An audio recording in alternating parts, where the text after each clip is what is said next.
Welcome back, everyone. It's a wonderful movie called Flight of the Phoenix, and I'm thinking of a particular scene in that. If you know the movie, it's about people that are stranded in the desert because a plane crashes, and they have to rebuild a plane, get it in the air to be able to save themselves. And the person responsible for building it was an engineer. And in the movie, they find out that he wasn't an actual, and I say that in quotes, engineer, but he was a model airplane engineer. And it's a wonderful scene when that's revealed, and points to the fact that whether it was a miniature or whether it was full size, the brain power and all of the understandings about the science of all this really saved the day for them. Well, joining me today are two guys that really have that same kind of expertise, but with railroad, with trains. These guys are from the Upstate Model Railroaders. It's Mike Romanowski, who's a former president, and some other part of your title there, Mike, which I can't remember. Train Show Committee, Jesse. Train Show Committee, and the current president, Forest Bevins. Welcome, guys. Thank you. Very nice to have you here. Thanks for letting us come in and talk. Oh, you're quite welcome. In some ways, almost a lost art, given the virtual reality that kids like to live in today and whatever. But I remember very clearly, as a young one, having a set of Lionel trains and putting the track together, and couldn't wait for it to be nighttime so I could see the headlight on the engine, and how the transformers sounded and all this stuff. And this is not a game. What you guys do is actually incredible. It's a passion. It is, yeah, absolutely a passion. Forrest, I'm going to start with you. The club's been around for 20-something years. Yep. You're the president, and we're going to talk about where they're located because they give tours, and we want to get you involved in this.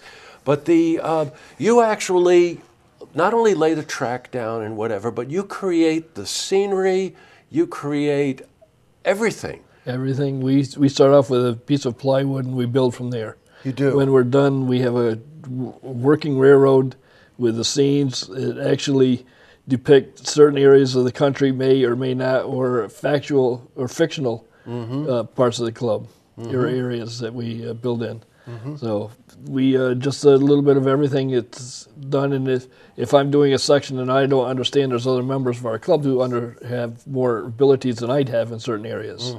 Now, you're very involved in doing scenery, you were telling me, right? I'm what's known as a budget railroader. I build everything from scratch. If I don't have it, I don't go out and buy it. I find something to make it with. I make my own trees and I make my own ground foam.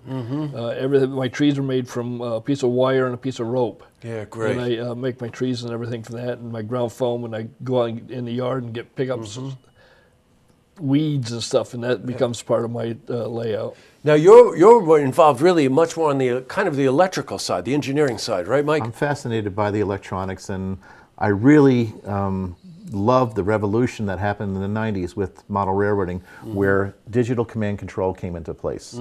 Whereas you don't have to have a separate transformer for each engine. Now you can run multiple trains on a single lane, a single track, with a radio control throttle. Now, I mentioned when I was young, it was Lionel trains. Right. Right? American Flyer. American Flyer is S gauge, and that's a little bit smaller than Lionel. And HO. HO is the most popular scale out there right now. Meaning really half the size of Lionel. Half the size, right. Right, I've got it, okay. What are the advantages or disadvantages in each one of those categories? Lionel and American Flyer, I'll group them together. The ability to have larger trains that you can really see and super detail, plus the fact that Lionel uses what they call a 3-rail system, so it's easy to hook tracks together and it's easy to run without complicated wiring. Yes, got it. HO is known as the modeler scale.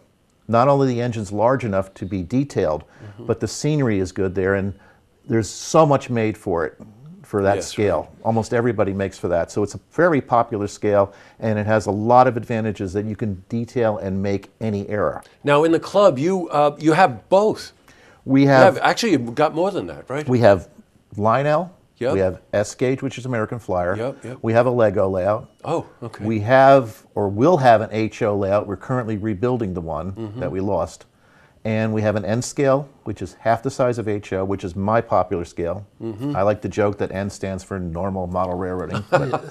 And then Forest has a Z scale, which is even tinier. No kidding. Oh yeah, well, I like the Lionel. I'll weigh in on this one if I can. My father's trains are still in my possession. Yes. They have been bequeathed to my grandchildren, and they have Lionel trains and track, carefully controlled by my granddaughter and my son. Oh, I know his son, by the way. We worked together for many years. Yes. Boy, I knew we were going to get involved in the story. I've got some things that I need to do here. I invited them in because it's just such a very interesting topic. And like I was saying, today when the kids are so involved with virtual reality, how about creating a reality where the community is involved, where each one brings their expertise in? And you have a chance. You can join the club. And they also have a wonderful expo, which I think is probably the great way to the first step in. True. So coming up on December 10th, Saturday? Sunday. It's a Sunday. Sunday, December 10th from 10 a.m. to 4 p.m. They're located in South Glens Falls, right over the bridge in the Chase Sports Complex. Correct. As a matter of fact, if you're going south on Glen and you get to go over the bridge, the first light, you hang. It's a second light, actually. Yes, the second light, you hang a left. You hang a left and go down there. Big sports complex in there. And they've got 25,000 square feet. All kinds of layouts, all kinds of scenery, all kinds of trains.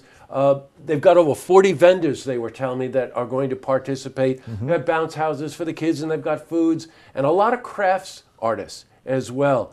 But the most important thing, and as a child who really grew up with this, just to see what they do, miniaturizing what's really, if it were blown up, it would be real. It would be. You know, the trains and the different kinds of cars and the different ways that they get it to work is absolutely fascinating. You know, bring your children out there because they could join the club. 12 and up, right? 12 and up.